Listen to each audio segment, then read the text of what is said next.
Foul. 2 balls and a strike to count on Taylor. Reyes fires, swinging a drive, deep left field. It's his way back. Welcome up. Chris Taylor.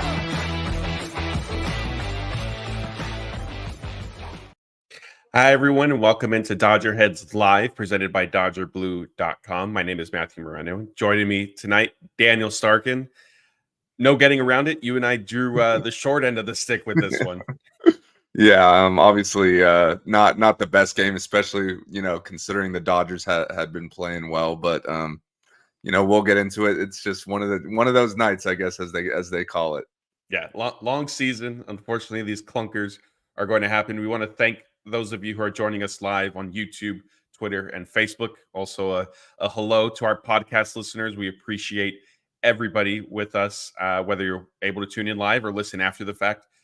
The chat's been going active. There's a lot of Bobby Miller comments already. We're certainly going to get into all of that.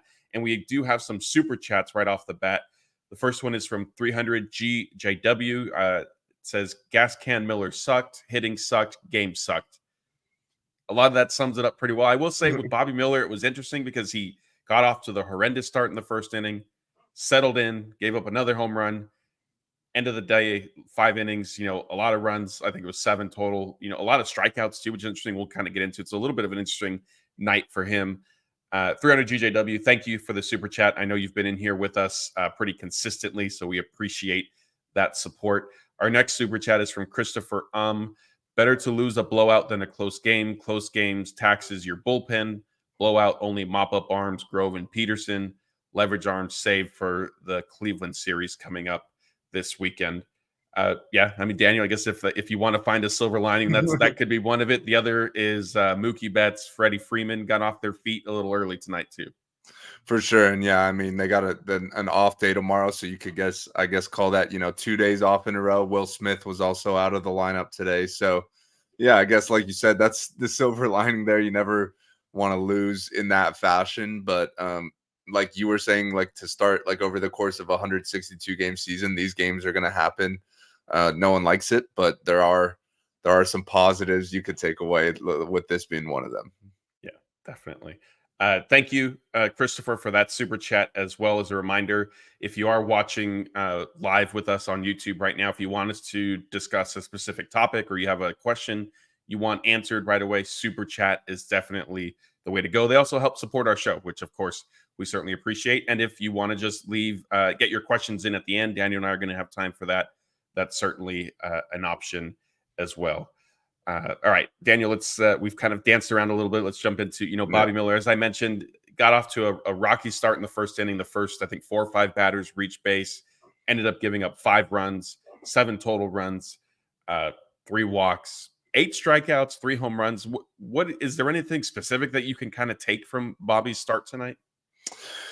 It's unfortunate because he seemed to be making at least a little bit of progress his last couple starts, and then he has this one. Kind of got off to an unfortunate start. Obviously, gives up the 5 runs in the first inning, but he had some calls to that leadoff batter that were borderline, and who knows if he gets a strikeout to begin the game, like maybe things don't spiral the way they did. But I think that is the key right there, and that's been the main issue with Bobby Miller is he does let things spiral like that. Like a big struggle for him is when he has those innings where he kind of loses his command and maybe he walks a guy or two, gives up a couple hits. Like he hasn't shown an ability to kind of regain his composure and buckle down and maybe limit the damage to 1 or 2 runs or something like that, as opposed to like the 5 spot like we saw today. And that's kind of been an issue for him his entire career. And we saw it in the playoffs. And I think that's why, barring, significant changes over the next month, he's not really projected to be in the mix in the playoffs, just because you can't really afford a night like tonight in the playoffs. And this seems to be a trend with him. So it's unfortunate. Like the talent is still there. Like he was coming out throwing 99 tonight. He strikes out 8. Like you said, he did settle in there for a few innings in the middle, but with him, he just has those blow up innings where he loses his command. Like the stuff is great, but if you don't know where it's going, it's hard to be successful at this level. So I think long term, he's still someone who's going to be in the picture, and I still have at least some level of confidence that he'll figure it out and have a good career. But I just think this is pretty much just been a lost season for him, which is unfortunate because we all had really high hopes, going into the year. Yeah, those are great points. And I do want to get into kind of the sort of separating things with Bobby Miller, what we've seen this year and what, he kind of projects to next year. But really quick, some comments caught my eye. Laura says this team is going nowhere with the starting rotation. I think that's fair. The good news is, hopefully, knock on wood, this shouldn't necessarily be their starting rotation. We're going to have some updates later tonight. Mike M says there is no world in which Miller should be pitching over Knack. Mike, we're going to have some good news for you as we get into our segments later on. Colt says, hey, at least you can all get your jumbo jack with purchase of a large drink. Adds that he's tired of hearing that. With Bobby, avoiding kind of the big innings and things really snowballing on him, as you pointed out, is like he's aware of it. That was an issue when he came up last year. Somewhat to be expected for a pitcher in his debut season, I think. And I think we also need to remember he probably shouldn't have been up last season, and definitely not as early as he was. That was a matter of circumstance and all the injuries the Dodgers had. And so it's not to make an excuse, but I think it is kind of needs to be factored into the discussion when evaluating Bobby Miller and sort of looking at things. Lost my train of thought. So, and he is aware. He has expressed, being mindful of needing to prevent those big innings and not get so, upset with himself and sort of stay focused, lock back in, all that stuff. The other aspect, and there is clearly still room for growth with that. The other aspect is, you mentioned it. This is basically a lost season for him, unfortunately, which is not something any of us predicted coming into the year. He showed enough promise last year. I thought that we all were counting on him to be, a very good number 3, potentially number 4, depending on how things sort of shook out with the rotation. That hasn't happened. And I think some of that is, his shoulder injury, his shoulder inflammation that he had. He's also been pitching through an unspecified left knee injury that are factors as well. And so part of me wonders if, he just hasn't really been able to get back on track.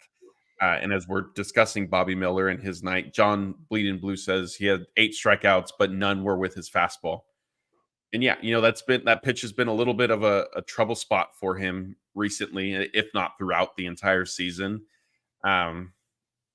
His velocity is there. We know what it is. He can get close to triple digits, but as Dave Roberts has always said, major league hitters can time a bullet. And so if it's straight, if you're not locating it, you're going to be in trouble.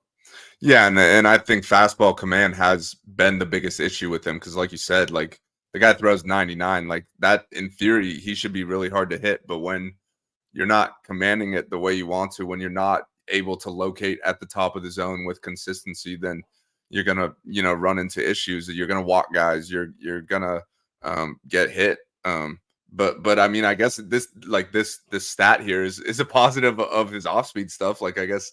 That's good to see. Like that's to be quite honest, he hasn't had much command of his off speed either. So I guess he was a little better with that tonight. That outside of the changeup, none of his feels like he hasn't really gotten any of his pitches to work. And you did mention the injuries like that. His he hasn't really felt synced up mechanically, like pretty much at all this season. Like he came out in the first start, this third game of the year or whatever that was, and looked awesome.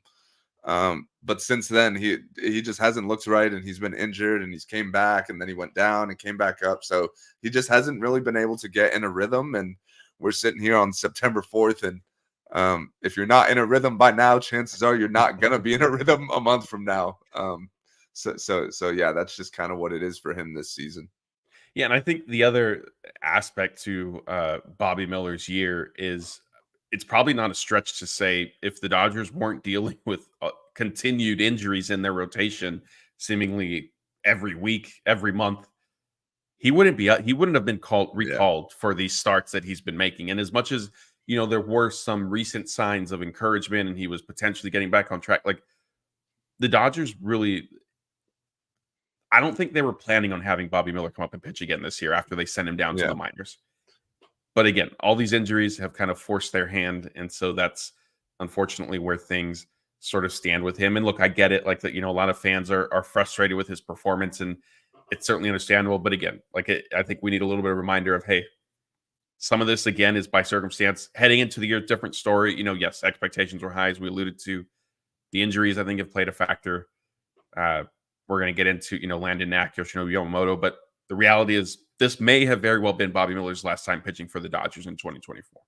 Yeah, and I think you made a good point. Like when they sent him down, like it's not like he went down to AAA and like looked awesome and like figured stuff out. Like he went down there and looked just as bad, and they literally had to call him up out of necessity because of injuries and such. So I agree with you. Like I think the plan was to just let him go finish out the season at AAA.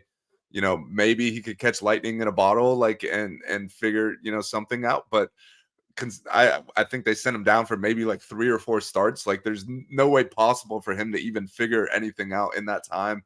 And then, like you said, he did look good for a couple starts here when he got back, but I still don't think like he's a long way off from building any sort of confidence in him, like in a playoff setting. So yeah, with the injured guys coming back, like you said, with Landon Knack being called up, it's possible we don't see Bobby again. Maybe he makes another start or 2, but once they have 5 other healthy starters, I definitely think he's kind of last on that list at the moment. Yeah, definitely. And look, hopefully, if that is the unfortunate ending to his season, hopefully it at least can be salvaged moving forward, and it serves as a springboard of, hey, get healthy, rest your knee, whatever's going on with the knee. I mean, look, I don't want to throw out that he needs surgery, but we don't know what it is. If it's a meniscus that he's kind of pitching through, it could need to be repaired through off-season surgery. And so if that is the case, get healthy, kind of start focusing on 2025 and beyond. All right, let's try to find some positives now. Yes, there was a loss earlier tonight, but the road trip, if you will, ended in Anaheim. Dodgers went 4-2, 3 of 4 against the Diamondbacks, end up splitting with the Angels. Obviously, Daniel, heading into the road trip, the big series was the Diamondbacks one. And I think you and I don't remember, did you have a prediction on how they would fare heading into that? I think I said 3 out of 4. I was more so hoping for 3 out of 4. I don't know. I didn't say it with much confidence, but hey, it worked out. Yeah, you got it. I thought they would end up splitting, but that for me, the expectation certainly changed once you go in there and win the first 2 games. Yeah, then all of a sudden, like you need to win at least 3 out of 4, and the third game of that series was a little bit of a clunker. They ended up pulling it out. Weird kind of wraparound series that ended with back-to-back afternoon games out there, but kind of it could be if there was one game specifically against the Diamondbacks or just that sort of series as a whole. What stood out to you from how the Dodgers played? Well, in the first 2 games, it was kind of like their ability to take a punch and not go down, I guess you could say, which is kind of very similar to the division race as a whole. Like the Diamondbacks have been creeping up, and the Dodgers were able to jump out to leads in those games. And credit to the Diamondbacks, like they fought back and made them close, but the Dodgers were able to hang on. And like you said, like once you get those first 2 wins, it's definitely like an expectation to win at least 3 out of 4. Obviously, they had the one clunker on Sunday there, which back to that other super chat, I guess you could say it's good to lose it in that fashion. They were able to rest guys, and they came back strong on Monday and won the series. So, I feel like the fact that they were able to take 3 out of 4 there and give themselves a little bigger of a cushion in the division, it makes a loss like tonight a little easier to swallow, just because, it's not like they're only a game or 2 up right now. Like they haven't clinched the division. I'm not saying that by any means, but they have built at least a little bit of a cushion that, they could afford a loss like this. And so I did, Anthony and I did 2 post-game shows during that Diamondback series. And both times I asked him, more so after it ended. So our show on Labor Day, if you guys watched that with us, I asked him, is one of the segments we did, is the NL West, like, is it a race at this point? Do you think the division is still considered a race? I know at last check, the Padres had come back. Let me see. I can pull up. So they're tied right now with the Tigers. I believe they're about 4.5 games back of the Dodgers without that game factoring in. Is it still an NL West race? Or is it now a race with the Padres instead of the Diamondbacks? Or do you think the Dodgers have created enough separation that they should be okay?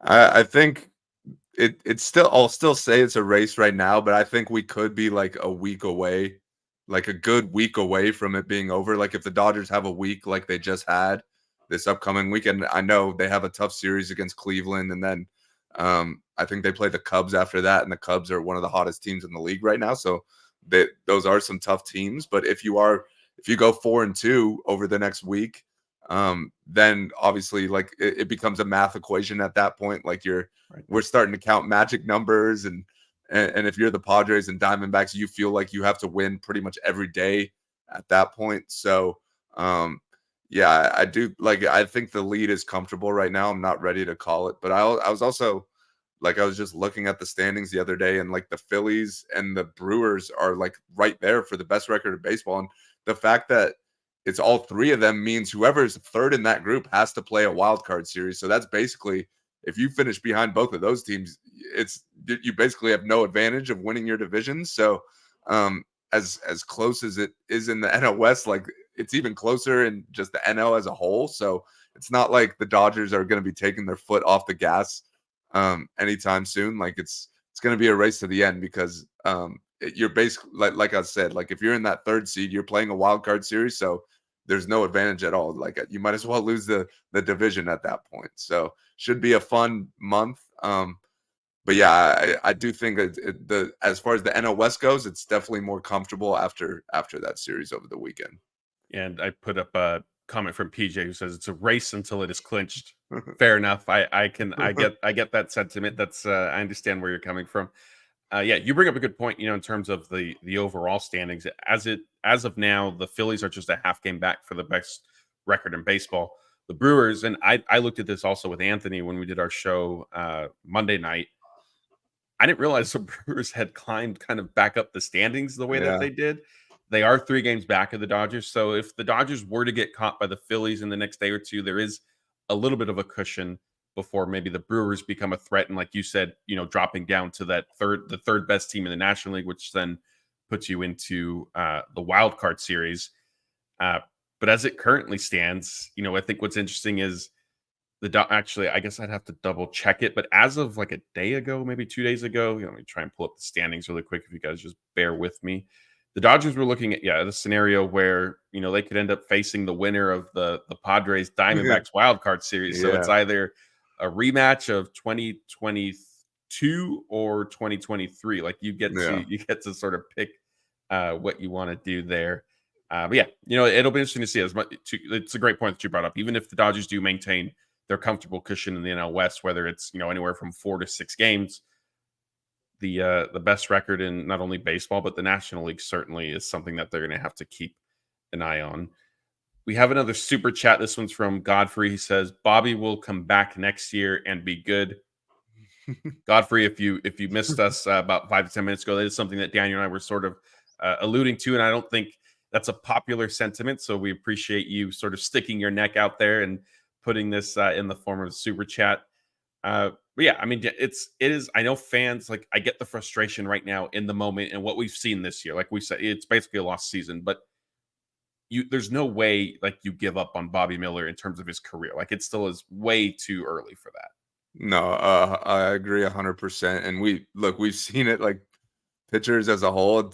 They're very volatile. Like I know we say that with relievers, but it exists for all pitchers. And sometimes there's a tweak you can make or whatever, and that makes all the difference. And Bobby's still really young, still has a really big arm, like that pretty much 90% of the league could only dream of having.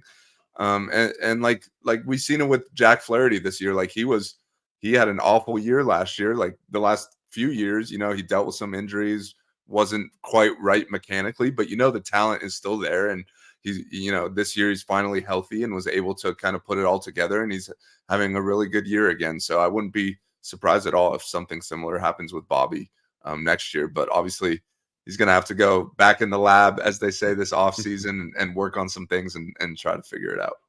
Yeah, now there's some early talk of, at least amongst our staff, of Jack Flaherty getting Tyler Glasnow money, which I mean, I guess like if the market is going to lead that way, then fine. But my initial reaction to that was there's no way, that doesn't make any sense. But hey, you never know. Pitching is certainly at a premium more times than not. Speaking of pitching, The Dodgers got some, and the fans are probably going to be a little bit more excited than this being considered good news for the Dodgers. At least with Landon Knack, he's coming up Friday to start against the Guardians. It's going to be Clayton Kershaw's spot in the rotation. If you haven't been with us, Kershaw has a bone spur that he apparently has been dealing with off and on for multiple seasons. So he went on the injured list because of that. Landon Knack, Daniel, what have you seen from Knack so far this year in kind of the different, not only has he made spot starts, but he's also pitched out of the bullpen a couple times? Yeah, and before we get to that, just to wrap up the Bobby Miller thing, because I did see someone just say it in the chat that our guy, Blake Williams, just tweeted that Dave Roberts said that Bobby Miller is likely going to make another start. So I guess we haven't seen the last of Bobby. So hopefully he could bounce back next week, probably against the Cubs, I would guess. But I will say it is good to get these guys back here. Landon Knack, we know what the numbers have been. Like, he's been really good when he's been up here. I'd say his ceiling is a little lower than some of these other guys. Like, the raw stuff isn't as nasty, but he's been effective. And considering you still need to win games, like, I do think he's one of your best options right now. Like, I don't think he'll be in the mix for the postseason. But I do think for the rest of the regular season, like right now, you talked about the Kershaw injury, Bobby Miller's struggles, et cetera. I do think he's one of your best options right now. So that's good. And then Yamamoto, I'm still in wait and see type mode. Like, hopefully he's healthy. Like, hopefully they're not rushing him back. But it is good, like, that he's getting back this early, I guess, so he can make four or five starts, like whatever it is, to kind of not only build up but just get back in a rhythm. But we'll wait and see with him. I'm hoping for the best, but feel like we've seen it time and time again where guys with arm injuries, they try to come back, they think they're good, maybe they make a start or two, and then there's some sort of setback or whatever the case may be. So hoping for the best. And obviously if he is back and healthy, like, that's a true game changer, like top of the rotation type guy. So that would be a real difference maker if he is healthy. Yeah, the Yamamoto one surprises me a little bit. He's made, and he's scheduled to come off the 60-day IL Tuesday night, so that would be a start against the Cubs. He's made 2 starts on a rehab assignment with Oklahoma City. Went 2 innings in his first one, and then threw another inning in the bullpen. That outing went well. He was scheduled to then pitch 3 innings for them last night, Tuesday night. Only did 2. He had a long at bat in the first inning, kind of gave up some early runs, sort of struggled a little bit. He did, I guess, throw 53 pitches, which also does matter from the standpoint and not necessarily just outs. Like, if you get through 3 innings on 20 pitches, then did you really, like, quote unquote stretch out? No. So I guess in some sense, Yamamoto did sort of build himself up a little bit, but I thought, considering how that went, the Dodgers might look into having him do another rehab start. Of course, that being said, I recognize that they're in a difficult position with their starting pitchers. But then, to kind of that point, if you're bringing back Yamamoto and Knack, again, Knack on Friday, Yamamoto next week on Tuesday, unless I'm missing something, that's going to give the Dodgers 6 starters in their rotation. And I know that they do that kind of anyway. Like, if they, either option a guy or, use coming out of an off day to insert a spot starter, that type of thing. Are you surprised that, because I thought for sure, like, they need to make a roster move for Landon Knack. And yes, Michael Grove exists. Yes, Michael Peterson exists. And so those are guys that could be optioned down to make room. But are you surprised that we're hearing Dave Roberts say that Bobby Miller is going to make another start?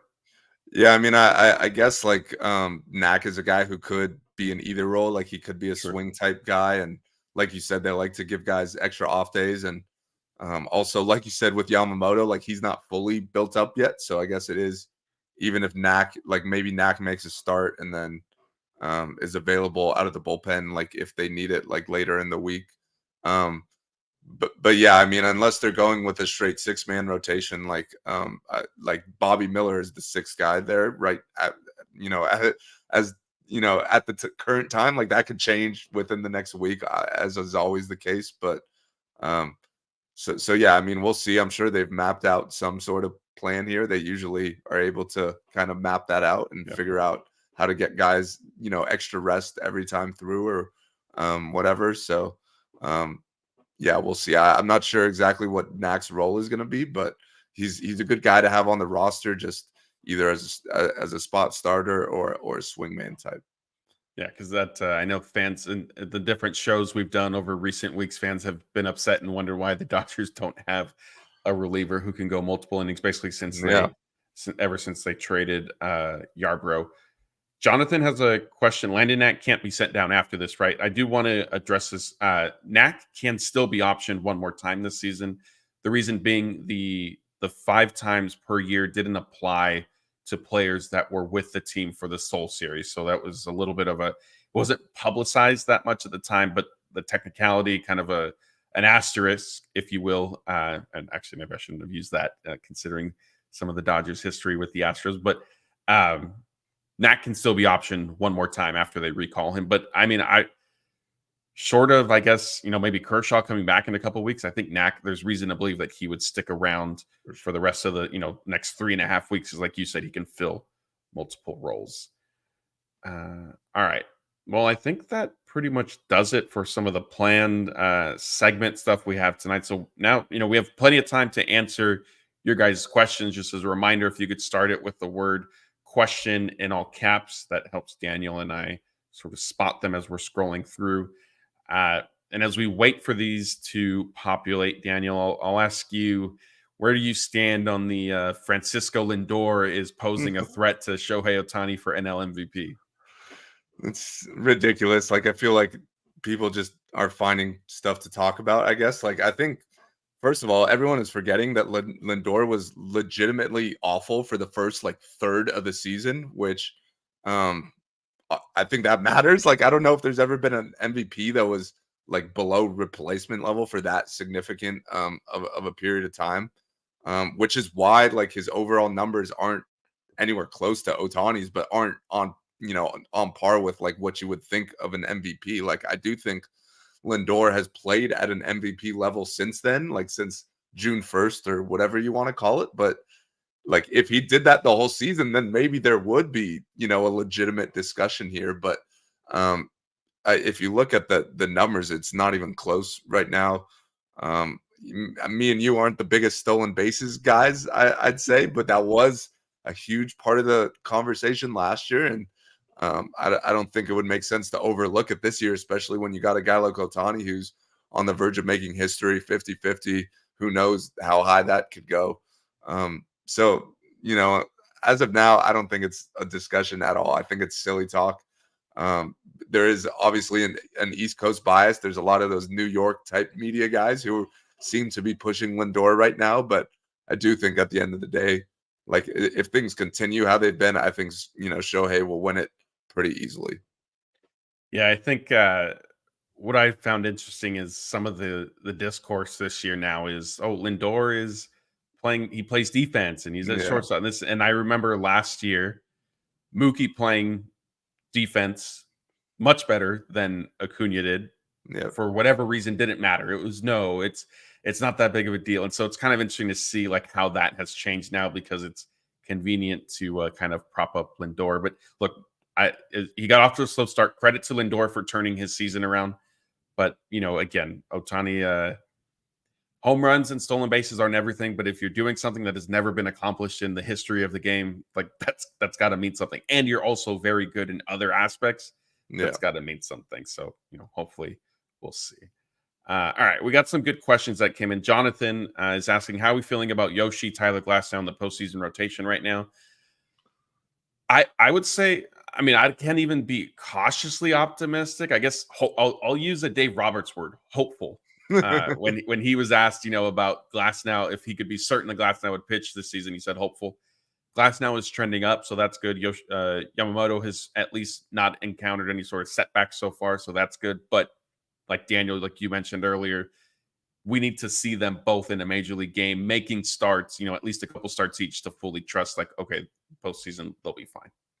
Yeah, exactly. I guess I could say I have more, I feel better about Yamamoto just because he's literally coming back next week. And Glasnow, I think Dave Roberts said he might throw a bullpen, in the coming days or something like that. So that's progress. But yeah, like you said, we gotta see them make major league starts, come out of it feeling healthy, bounce back well, get built up and such. So we're a long way off before there's any sort of confidence there. To piggyback off of that, Lewis says, what's the latest on Glasnow? As Daniel just mentioned, the plan is for Glasnow to throw a bullpen session at some point this weekend. He's been able to play catch consecutive days in a row while the team was out in Arizona, so that was an encouraging sign. He's trending at least in the right direction for now, so that's great. But we should know more once he throws that bullpen session, because playing catch from flat ground is still different than when you get on the mound and deal with the slope and all that. Sticking with pitching, Ederico wants to know, from 1 to 10, give us your confidence rating about the return of Samurai 18 Yamamoto. He says his is only a 4. That's probably right where I would be. Maybe really? A 5. I'll go right in the middle. So just strict confidence in that he'll be back at all? You think? Well, we know he's coming back. I would say I would say right now my confidence that he will be making postseason starts and doing it effectively is at a 5. So that 50-50 is kind of where I'm at. That's fair. I think I would probably go about a 5 or 6. So right around there with you. Thanks, Ederico, for the questions. Thank you, everybody, for getting these in. For us, as a reminder, if you do have a question, just start it with the word question in all caps. Scooter says, I wonder how much do they still have faith in Miller? The stuff is there, but just never get it done. Do you think he will still have a role in the future? This is a topic we kicked around multiple times earlier in our show, but yeah, I think it's much too early to write Bobby Miller off completely. And I think there's also another step. It's not going to go from, Bobby Miller was a big time prospect to actually he doesn't have any role. He can't pitch for the team. There's the possibility, if all else fails, you stick him in the bullpen and you say, hey, your velocity plays up, just get it under control a little bit more, and then you cut him loose that way. But I still think that there are enough signs that he can be an effective starting pitcher. Maybe not necessarily the frontline ace that, he kind of flashed the potential of a couple years ago as he was rising through the farm system. But I think, there's still the chance for a role with him moving forward. And just to add on to that, the way I would put it, if Bobby Miller was having the season he's having, but for a different team, and let's say that team then said this offseason, hey, we're trading Bobby Miller, I feel like the Dodgers would be a team who would want to acquire a Bobby Miller just because they see how dominant the stuff is. And they're like, if we can make a tweak or two here, this guy could legitimately be an ace. So I definitely don't think they're giving up on him. There's no reason to. What are you going to trade him and sell him for 25 cents on the dollar? When as opposed to just keeping him on his rookie deal. I don't even think he's going to hit arbitration for another year or two. So you're paying him nothing. So yeah, he's a guy that you hang on to. You hope he could figure it out. And if not, like you said, that 99, 100 miles an hour, that I think they could find a way to make that play out of the bullpen. If all else fail. Yeah. Hey, there's some fans in here tonight that are saying DFA Bobby Miller, so they don't even want him on the rookie level contract. With all due respect, whoever is saying that is insane. Our next question is from Hawaiian Kira, who's in here with us pretty much every night, so we appreciate that. She says, is there a concern with the offense against a pitcher that gives up a lot of home runs? The offense went MIA. Yeah, I mean, we saw it a little bit last night against, was it Reed Detmers? He had a bunch of strikeouts. Griffin Canning had a lot of strikeouts tonight. I don't know. I mean, sure, there's reason to be concerned just because you don't ever want to see the offense sort of disappear, the way it has in totality of tonight's game and for a long stretch last night. I will also add, for whatever reason, the Dodgers, and I did see references to this in the chat, the Dodgers struggle against some of these lesser, quality opposing pitchers sometimes. Yeah, I would say the concern for me would come from that it seems when they obviously every team has bad nights, it's going to happen, but it feels like the Dodgers are prone to these games where literally the whole offense just shuts down, and we've seen it in October the last couple of years where it's they might be able to get guys on, but no one could get the big hit with a runner in scoring position. And it definitely feels like they're a team that feeds off each other. And when things are going right, they're going really right. But at the same time, when things are going wrong, they're going really wrong. And that's what we saw tonight. I mean, Griffin Canning, I think Steven Nelson said at the beginning of the game, he has the worst ERA in baseball this season. Like he's been the worst starting pitcher for everyone who's thrown enough innings to qualify. So that's a guy who, in theory, you should crush him, but is crickets all night. So I think that's the the concern for me is like it's just when the entire offense shuts down, and that obviously puts a lot of pressure on the pitching staff, and then things start to mount up. Like baseball is a really mental game, and if let's say they come out at the start of the playoffs and have a night like they did tonight, then those thoughts start creeping into your head. So that's where my concern would be.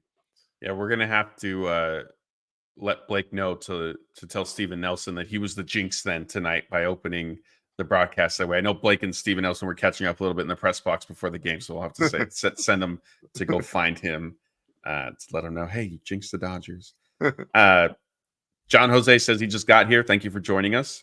He wants to know why Dave Roberts pulled the starters so early. Pretty lopsided game, not a whole lot going on. Might as well get some of the guys off their feet who play pretty much every day. It's an off day Thursday, so it's kind of an early rest into that scheduled off day, and then get them back on the field Friday night. We have a super chat here, so let's go to that one first. Mixmaster Mike, thank you for this.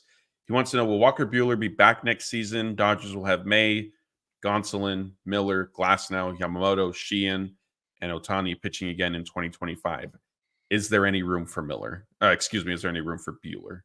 And Gavin Stone is a name who's not listed there as well. So I would say no for Walker Buehler. Yeah, I don't necessarily think so. I think the only way Buehler is back is if it's a pretty team friendly deal, basically 1 year, maybe a team option for a second year, and it's got a ton of incentives built into it. And as much as on paper the Dodgers have a full pitching staff, we've seen now 2 years, arguably even 3 years in a row, that they get to October and somehow they're running out of healthy guys. And so that's the only reason why I think maybe there's a slight possibility for Buehler to be back, but it's got to be like very specific set of circumstances. Yeah. I don't see the Dodgers extending themselves any sort of way. And that was, I did have this question from Wolf Mask Jack wanted to know if Buehler would be on a 1 year prove it deal next season, or if the Dodgers are moving forward. I think it would need to be kind of a 1 year type thing. Like, hey, the Dodgers say this is what we can do. You either take it or not. And that would be the only way that it sort of works out with Buehler coming back.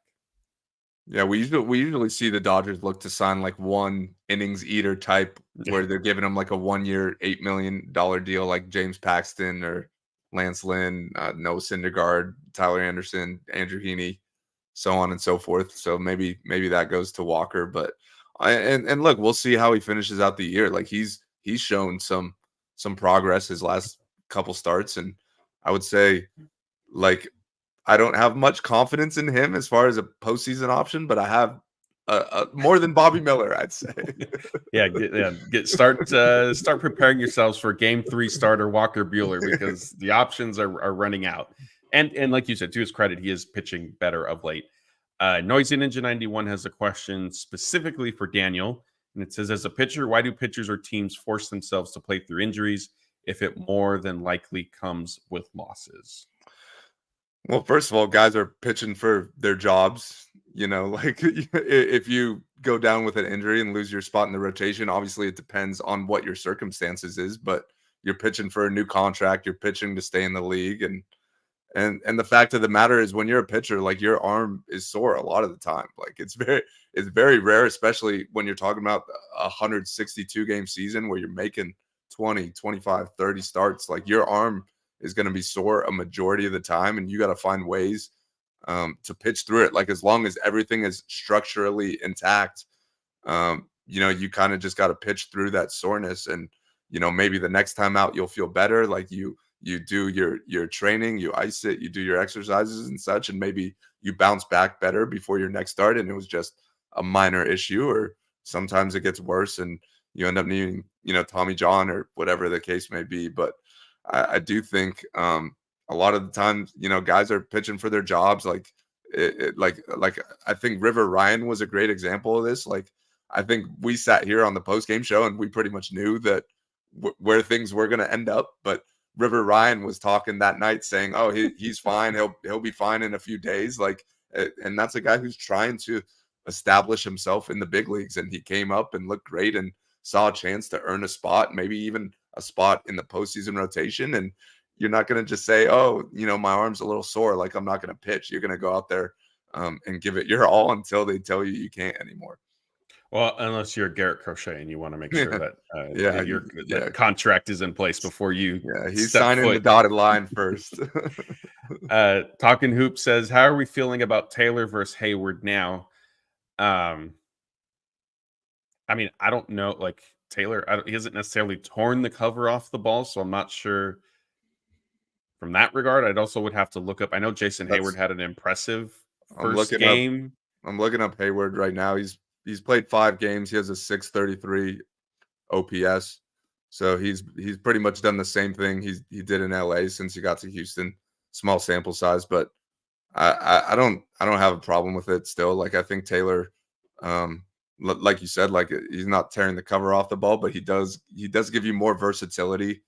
And I do think there was more like of a role for him than Jason Hayward with Kevin Kiermaier and Mookie going back to right. There just wasn't really a role for him. Yeah, more than anything for me, I was just surprised that they did it from the standpoint of Hayward was somebody that obviously is very good friends with Freddie Freeman, but had drawn, plenty of praise from Dave Roberts and Miguel Rojas and a lot of other players in the clubhouse for what he brought to the team. And so I felt like the Dodgers probably could have just kicked the can down the road and waited until September 1st to bring Taylor back, or 2, gone to Hayward and said, "Hey, we think your back or your knee is bothering you again. Like, let's buy some time." Yeah. So for me, like that, the bigger surprise was just that they made the DFA decision. Not that I ever felt that choosing Hayward or choosing Taylor over Hayward was so egregious or completely wrong by any means. I was just surprised that they did it. And I do also think it's worth noting that Taylor has a contract for next year, so I don't think DFAing him was ever really like an actual option. Yeah. Ty Wen wants to know, the Dodgers extend Teo or do they go after Soto with high average annual salary but less years? The Teoscar one is interesting to me because on one hand, like he went through on a run where it wouldn't have necessarily made sense for him to sign a contract extension unless the Dodgers were going to like not overpay, but come pretty close to what he would probably get on the open market. Yeah. But what I also sort of felt is for Teoscar, like you're in an interesting position too, because you're coming off a down year last season, which he attributed to, hitting at T-Mobile Park and the struggles in Seattle and this and that, which I have been on record saying I thought that was overblown, but it is sort of proven not to be. But if he did start to struggle again, then all of a sudden, whatever he would potentially get from the Dodgers, like, is it going to be lower? Like if he's slumping right now, if that sort of continues and he doesn't sign an extension this month and he struggles again in the playoffs, all of a sudden his market starts to shrink a little bit, I think. And I do think, the Dodgers are going to give him a qualifying offer, like I would assume. So if he declines that qualifying offer, then that's like another, down part for him going into the open market. Like teams might not want to give up the draft picks to sign him. So I do think, like, I wouldn't say I'm not expecting an extension in the next month. Like, I don't know how many baseball extensions typically happen in the month of September. Like at that point, it's like, just might as well wait to the off season. But I do think like it's possible that they re-sign him in the off season to like a 3-year type deal. He's shown that money isn't necessarily the most important thing that he's looking for. He took deferred money in his first contract. We know the Dodgers would absolutely love that. So I do think it's possible that he winds up back with the Dodgers, just not really via extension before the season. And Soto, I think with Soto, I think it's going to take, high AAV and a lot of years. Like there's no like trying to get Juan Soto at a discount. Like that's just not happening. Yeah, I agree. It didn't work with Bryce Harper. And I'm not necessarily saying Juan Soto's going to want the full 13 years, no opt-outs and all that stuff. But I agree with you. I think that's definitely more of a long-term play. All right, let's see what we got. We have time for a few more here. As a reminder, if you want to make sure we answer your question tonight, or if we get to a specific topic, then Super chat would be the way to do that. Otherwise, we're just going to kind of scroll through and see what has been trickling in. Malcolm says Bobby and Walker cannot make the postseason roster. This just isn't their year. Are Grove and Gratterall also going to make it? I don't think Bueller and Miller make the postseason roster. I think at this point, Bueller is putting himself into the conversation, depending on how Glasnow is, how Kershaw is, how Yamamoto is. So that's a little bit more health related. Grove, I don't necessarily see being on it. I think Gratterall, if he can come back and be healthy, pitch, handful of games, 10 games, whatever it is, during these final few weeks, then he'll likely be on it. Alleluia One wants to know, how concerning is it that they have had 2 throwaway games in 1 week and the offense can't score enough to keep up when the other offense destroys our pitchers? I mean, I would say it would be more concerning if they didn't win every other game. Like if they're either like if they're gonna win 2 and then get destroyed in 1, that's obviously not ideal. But the fact that you're still winning at the pace they are is really all that matters. And look, there's when you go down 7-0, like it's hard to blame the offense for that game. And I know the Dodgers offense did literally nothing tonight. We talked about it. They were facing the worst pitcher in the league. But when you're down 7-0, it's natural to kind of feel a little deflated. And you're not exactly like, all right, like let's get a rally together. Like, let's, make a dent here. Like it's at that point, it's pretty much over. Dave Roberts took out a lot of the main guys and you just play for the next game. Yeah. And I think it's important to remember that the Dodgers also won a couple not only did they win their other games, but they won a couple slugfests against the Diamondbacks, which was impressive. And that's something that we always see from the team. Cole wants to know, do you think Ohtani is pressing too much for 50-50? His swing looked awful the last couple games. I mean, I guess maybe here or there, but I think it's also like we've seen Ohtani kind of fall into these lulls, whether it was, he was at 20-20 or 30-30 or 50-50 now. I mean, it just sort of is what it is, I think. Not a whole lot of concerns there. TQT08 says, Henriquez needs to be added to the 40-man this offseason. Why not bring him up now to get reps over someone like Peterson? This is a conversation that's starting to go around. Henriquez's name came up. I think John Morosi first mentioned him around the trade deadline as a prospect to watch who could make an impact this season for the Dodgers. Do you see them adding him to their active roster at some point in these next few weeks? I don't know if they will, but I agree with this comment. I think they should. Like, why not give it a look?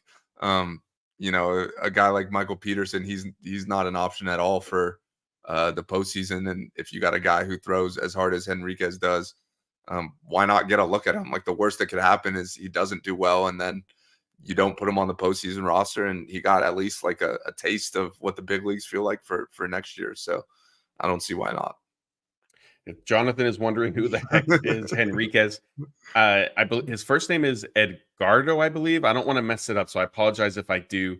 But he's a hard-throwing, right-handed pitching prospect. Head to DodgerBlue.com. Scott did a great write-up answering basically this exact question, kind of giving some bio and background on who Henriquez is. So definitely check that out once we're done here. Another question from Ederico. He wants to know, Daniel, if you and I would want Soto or Teoscar. He says he wants Teoscar. He doesn't want to see, he wants to see the Stars not join forces. So he wants to see the Stars sort of spread across some parity with MLB. Ederico, respectfully, I want all the best players. I want as many good players on my team as I can possibly collect in any sport. It doesn't matter. And I think baseball is a little bit different in the sense of you can load up. I mean, the Dodgers have legitimately had an all-star at 6 or 7 positions in certain years and not won a World Series those years. So it doesn't always mean that you're going to win a World Series. I think in something like the NBA, if you stack your team, like at least before the new CBA, you could kind of rely on your big three. That became, in vogue a little bit. But Daniel, where do you stand if it comes down to Soto or Teoscar? I mean, Soto is like a top 5 player in the world right now, and I think he's like 24, 25 years old. Like, if Juan Soto wants to come be a Dodger, that's the quickest yes of my entire life. Obviously, it would cost a lot of money, and I'm not expecting the Dodgers to even be in the mix, quite frankly. Like with all the big contracts they've given out, I don't know if they're giving out a 12, 15-year deal to Juan Soto. But if they were willing to do it and he wanted to come, absolutely. Yeah, and another point that I'm seeing from different people bringing up is the Dodgers also need outfielders. So yes, Teoscar could fill that need, but you're also looking at a scenario where maybe you need, although the way Gavin Lux has been playing, like it'll be interesting to see. And we're getting way ahead of ourselves. There's still a month this season. There's still playoffs, but it'll be interesting to see what the conversation is like with Mookie Betts and that planning, because the plan heading into this year was to move him to second base to preserve him physically. He's on a long-term contract, obviously. Gavin Lux has settled in at second base and done very well. I don't see him moving to shortstop. And so if Gavin Lux remains at second base, what happens with Mookie Betts is he's staying out in right field. Then that does help solidify. Like the Dodgers do need outfielders, so that shores up one spot. But yeah, a lot of sort of moving pieces. All that being said, I don't see the Dodgers signing Juan Soto for a variety of reasons. And if they, end up re-signing Teoscar Hernandez to a multi-year deal, that'll be great as well. All right, let's see. I think we'll enter this one. We'll make it the last one unless we get a couple more in here. Jedi Engineer wants to know, where is the best place to sit in Dodger Stadium? Daniel, you can't give him your dugout club seats. We need to be a man of people. Okay, our seats aren't dugout club, first of all. It's just field level. We're not that bougie. Honestly, like there's a lot of great places to sit at Dodger Stadium. Like we've both sat in the press box, like right behind home plate. That's a great view. But yeah, to me, like third base side on the field level, that's probably my preferred view. If it works out pricing wise, I know that could get expensive for a lot of the games, but the Loge level is good as well. But yeah, I mean, there really isn't a bad seat at Dodger Stadium. Yeah, I was gonna go. I was gonna say Loge, maybe not necessarily the best place to sit, but I think Loge is sneaky kind of value type thing. And I agree with you. I think third base side. I enjoy like if the Dodgers are on the road and their dugout is on the first base side, like I would always recommend like buying tickets on that side if you can, just because it's fun. Like I think other Dodger fans tend to do that, and it's fun to see like fans clustered together. At home, it's not as imperative, obviously, because the majority of the stadium typically are Dodger fans. But I do think if you sit on the dugout side, you sometimes pick up on certain things that the players are doing with each other that you wouldn't necessarily spot otherwise. Yes, I think, field is probably the best place. Well, I mean, the best place I think is the dugout club. But if we're being more realistic, field works. I think though Loge is some good sneaky value. Even if you sit behind home plate, that's basically, as you mentioned, you get the press box view. You're actually even a little bit closer than we are. So yeah, I think those are probably my choices. And I will say, like, if it's a day game or like an early evening game, like you get more shade on the third base side compared to the first base side for sure. Yeah, and that comes in handy because those 110 games when it's 9+ out at Dodger Stadium are brutal. But yeah, hopefully Jedi Engineer, we gave you a couple options that'll work. And if you end up going to a game this season or next year, let us know if the advice we gave you panned out. Let's see. I see Scott has joined the chat. He's interacting with a few of you guys, so we appreciate that, Scotty. Yeah, I'm not really seeing... You didn't miss much tonight, Scott. That's for sure. Here's all right. Here, we'll answer this one. Maybe this will be the last one. Young Yi says, "Who could be the Dodger center fielder next season?" He wonders if Tommy Edman. I think that's probably a likely outcome. I forget Edman's under contract. Sorry about that. Yeah, no, I think that's fair. Just because, like, if you bring back Teoscar, he's not playing center. Andy Pages, you really don't want him in center. If Dalton Rushing finds his way up to the big leagues, he's not playing center. Like, so unless James Outman maybe figures it out again, like outside of that, they don't really have too many center field options. Yeah. This one from Hawaiian Kirish wants to know best food at Angel Stadium.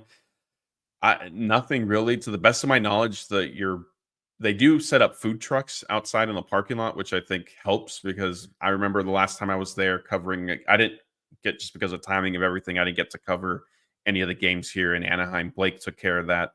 But when I was there last year, there wasn't much to speak of by way of the concession stand. So I think maybe get a food truck on the way out or on the way in, I guess, or just plan a meal after the game or somewhere outside of the stadium. I don't know, Daniel. Do you have anything stick out to you? I mean, I would say there's a lot of breweries like right in that area that all have really good food. But from the experiences I've had at Angel Stadium, which admittedly is like it's not like I'm a regular there. The food there is not good at all from what I've experienced. Yeah, I will say we'll end with this. I know some of the people already know that I was at the USC LSU game in Vegas at Allegiant Stadium. Have you been there before? No, I have not. So it was my first time as well. I was surprised by the food. It was priced reasonably well, especially compared to Dodger Stadium, which I guess on one hand isn't necessarily hard to do. But the food was actually pretty good. But most importantly, man, they keep that stadium very cold, which was nice because you're coming in from 100+ degree weather outside, and the I thought for sure by like halftime or the third quarter that it would start to feel a little stuffy in there, but it didn't. So got to give credit to Allegiant Stadium, excuse me, for making it an enjoyable viewing experience. And of course, USC had it the entire time. I was never worried. It was a great, entertaining game out there. No, yeah, that was a really fun game, and I'm glad you at least got to see a win, because as great as a game as it was, if you would have been walking out of there with a loss, I know you wouldn't have been too happy about that. So yeah, I wouldn't have done the Monday night show with Anthony. I wouldn't be on this show with you. Maybe you would have seen me tomorrow night with Jeff, but that would have been up in the air. All right. Well, I think we got to all the questions. Well, Aaron is saying, "What up, Moreno?" And Daniel, you are Burbank. EC. So now we're going to get going on Daniel. There we go. Bruins. There we go. Hawaiian Cura. Yes, USC is playing Notre Dame again this year. Every year, unless Lincoln Riley gets his way in the future. Let's see. All right. I think we'll end it there. We don't want to get too sidetracked. We appreciate everybody who joined us again live on YouTube, Twitter, and Facebook. We got up to over 1,000 people tonight, which I know the Dodgers are coming off a deflating and frustrating loss. So we appreciate everybody who came in. As a reminder, please, if you're on YouTube, hit the like button on this video, subscribe to the channel, ring the notification bell. If you're listening on podcasts, subscribe, rate, and review there as well. The plan is for Jeff and I. The Dodgers are not playing Thursday, but Jeff and I will be doing a live show, I believe, at 7:10 Pacific. So definitely come back and join us for that one. And then I believe I'll be on with Anthony for our post-game show Friday night. And then Scott and Blake will reset the week again on Sunday, and we'll be back onto our usual cadence after that. We appreciate, again, everybody sticking with us and supporting us throughout not only this season, but the past few weeks. Once again, that's Daniel. I'm Matthew, and we'll see you next time.